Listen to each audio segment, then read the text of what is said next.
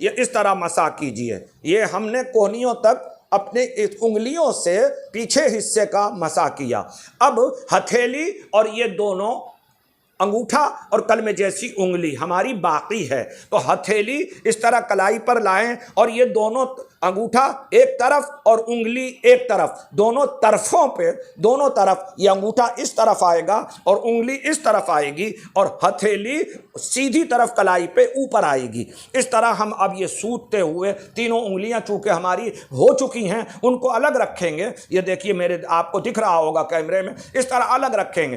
ایسے الگ رکھتے ہوئے اس طرح سے ہم یہ ہاتھ کا، اب اسی طرح سے یہ انگلی کلمے والی انگلی انگوٹھا الگ کر لیں گے اور اب اس الٹے ہاتھ سے، سیدھے ہاتھ سے الٹے ہاتھ کا مسح ناخون کے برابر سے لے کر اسی طرح لے کر جائیں گے اور پیچھے حصے کا ہم مسح کر لیں گے۔ اب ہتھیلی اوپر کے حصے میں اور انگلی ایک دائیں کی طرف کروٹ سے اور انگوٹھا دوسری کروٹ سے، اس طرح سے ہم یہ دوسرے ہاتھ کا مسح کر لیں گے۔ یہ ہمارا تیمم ہو گیا۔